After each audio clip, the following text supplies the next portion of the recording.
Rumah yang dihuni para pelaku penculikan kepala cabang salah satu bank BUMN ternyata tidak pernah dicurigai warga sekitar. 3 pelaku ditangkap polisi di rumah itu, sementara 1 pelaku lainnya dibekuk di Bandara Labuan Bajo sesaat setelah mendarat. Lalu bagaimana kondisi terkini di rumah pelaku? Simak liputan jurnalis Kompas TV Jihan Jufri dan juru kamera Arif Rahman berikut ini. Saudara, dari Jalan Johar Baru 3, saya berdiri tepat di depan rumah pelaku penculikan terhadap kepala cabang bank milik BUMN yang mana kita ketahui kemarin ini sempat ditemukan sudah tidak bernyawa di wilayah Bekasi, tepatnya di Semak-Semak.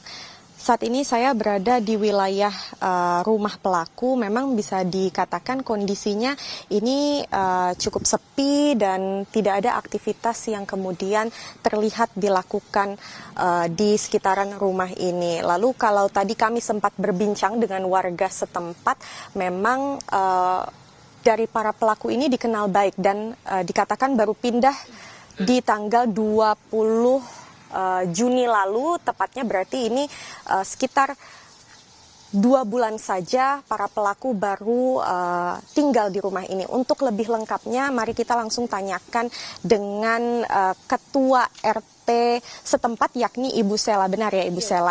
Ibu Sela, izin saya boleh tanya-tanya untuk dari para pelaku ini, kan dikatakan baru pindah. Seperti apa sosok para pelaku? Baik-baik kok orangnya, ya ramah gitu. Kalau lewat juga permisi gitu kan, ramah-tamah deh pokoknya, tegur sapanya ada gitu kan. Awal datang juga lapor juga gitu ke RT kan, ke saya, terus suami juga kan lapor gitu, Pak izin saya mau nempatin rumah ini katanya gitu. Nama saya Berto katanya gitu, tinggal di sini sama adik saya ini Eras katanya gitu, tinggal di sini gitu aja kok, nggak ini kok, apa namanya, baik-baik emang.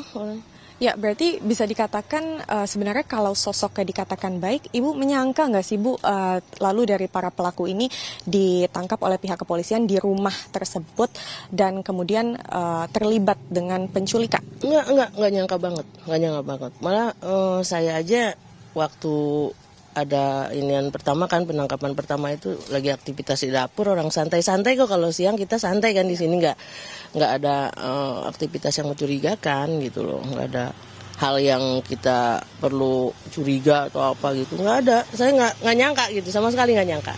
Orangnya terbuka, ceria gitu kan, nggak ada mencurigakan sama sekali. Terus pintu rumahnya juga selalu terbuka gitu kan, suka kebuka ngobrol biasa lah. Namanya juga mungkin nama temennya, memang suka ada temennya kesini ya, sama orang timur juga mungkin gitu. Nggak ada hal-hal yang apa namanya menjurus ke sana gitu loh, sepertinya gitu. Malahan saya tahu waktu penangkapan pertama itu yang jam 10 saya lagi di dalam kan, terus keluar. Itu jam 2-an lah saya kan, pas ada polisi kedua, dia bilang, permisi Bu, saya mau masuk ke rumah sebelah, tolong didampingin katanya. Ada apa Pak? Saya bilang gitu kan.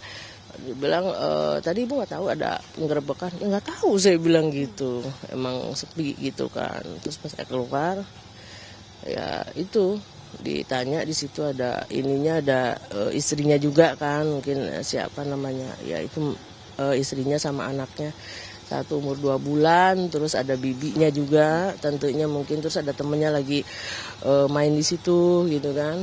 Ditanya, saya bilang, kok Mbak nggak lapor? Saya bilang di sini, Ibu saya baru 2 hari di sini, saya ini aja kaget katanya, suami saya kok dibawa katanya gitu. Itu dia saudara, memang tadi kami sempat berbincang dengan Bu Sela selaku RT setempat.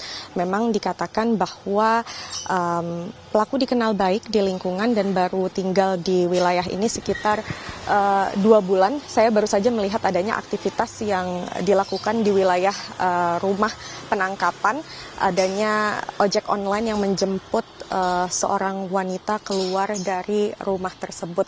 Untuk motif memang belum dinyatakan oleh pihak kepolisian, maka dari itu kita nantikan informasi lebih lanjut dari polisi terkait motif dan mungkin apakah ada otak ataupun dalang di balik kasus ini. Jihan Jufri, Arif Rahman, Kompas TV Jakarta.